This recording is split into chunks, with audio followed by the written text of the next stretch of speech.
It was no surprise that the first ZAR bond auction attracted plenty of interest as over 40 countries clamored to join the BRICS grouping. Investor sentiment is driven by the geopolitical environment.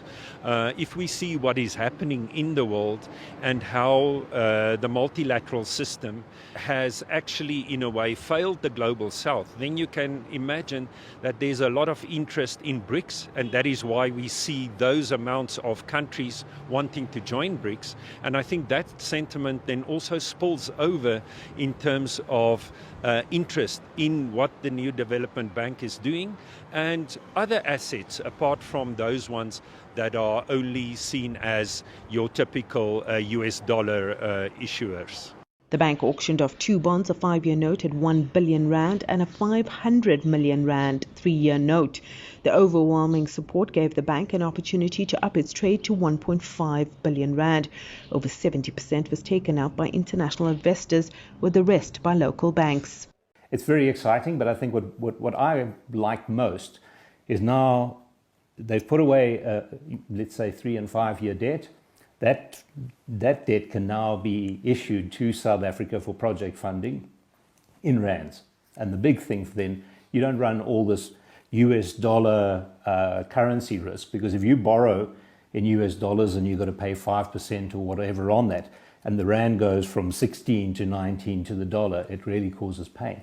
If you can denominate it in rands, that's great. Second prize is probably to denominate it in a currency that's more linked to your currency. So guys, welcome back to the channel WSXM, where a united Africa is an undisputed Africa. So here we see the BRICS summit is going on right now. It's a 3-day, from the 22nd to the 24th, 22nd to the 24th, which is a 3-day summit. Day 1, day 2 is day 2, and there is so much coming out of this already, which we just see where the BRICS Bank is trading in the rand, which is the South African currency, and they are now loaning money to South Africa in their own currency. Did you hear that?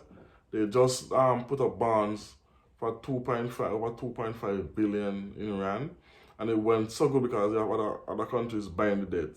So now you free up some money for South Africa, but it's not US dollars, it's the South African money, which is the rand. So basically what that means is, instead of South Africa going to the World Bank to take an let's say $1 billion US in loan, and they get that the $1 billion they have to pay 5% roughly. It varies depending on the type of deal they strike. So if the rand, let's say, worth 16 to 1 US, and then because of inflation, the rand rise to, like, say, 20 rand for 1 USD. That's 4 times 4.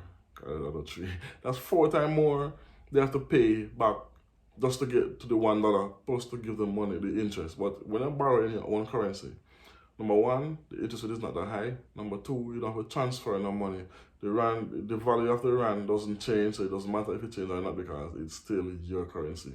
So if you take 1 billion, you pay back 1 billion and plus the interest. So this is big news, and let's hope, and as the bank is saying, as the BRICS Bank says, they are currently trading in and loaning money in the Brazilian currency and the South African currency. And I'm sure by the finishing of the summit, we're gonna find out exactly what they're gonna do, if they're gonna just trade in all 5 BRICS countries' currency, or they're gonna use the rand, the Brazilian yen, and what else. So far, we are sure and confirm of the rand and the Brazilian currency. That's the BRICS Bank. The BRICS Bank is trading and loaning money in currently.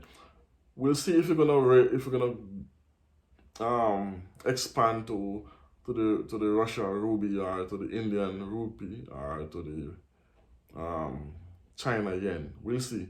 And also we'll see the expansion of BRICS, how much countries gonna join. But so far I'm hearing little chatters here and there, not confirmed yet, that Argentina, UAE, Saudi Arabia, Iran, and which other country? Indonesia supposed to join BRICS, confirmed. It's unconfirmed.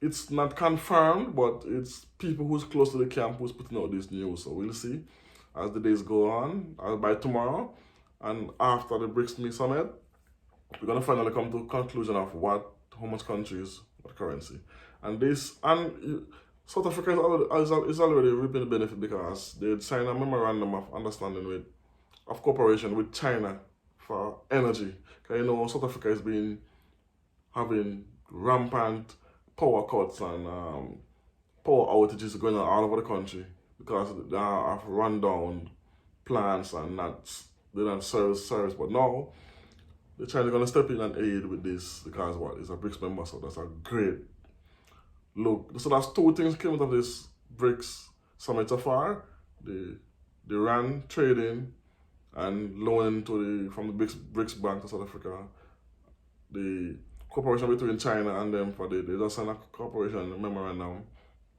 for energy with the Minister of Energy. He announced it. And what else so far is going on?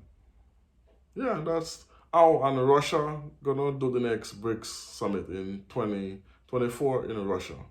And he already have big plans for a BRICS. So the de-dollarization is basically on a fast track now. It won't be immediate. It would not be immediately felt or seen, but gradually, let's say in the next 6 months, you're gonna see the big difference with these African countries that's no longer trading or borrowing in the US dollar, as well as Brazil. I remember with the BRICS currency, with the BRICS summit and the BRICS members currently, without even adding some, they have about 3.5 billion people. And I think it's $227 trillion economy. So imagine when the 20 countries who is vying to join BRICS. I don't know if all 20 are going to get to join because there's a filtering process. But so far, we're almost sure of 5. I'm going to repeat them again. Argentina, UAE, Saudi Arabia, Indonesia, Iran. Those are the 5 that's almost confirmed as far as I can tell from the research I did. So let's wait and see. We'll know in a couple of days because the summit finishes tomorrow. So we'll see what else comes out of it. Let me know what you think about this in the comment section about the de-dollarization, or the South Africa now can borrow in their own currency, and they partnering up and cooperating with China on energy. Let me know what you think about this in the comment section. So far, this is what the news coming out of the BRICS summit. Thanks for watching. Don't know. Tell a friend. Like, share, and subscribe as always. Don't forget to like the video. It helps with the algorithm for the video to go out to the masses. Don't know. Thanks. Peace. Love. Boom.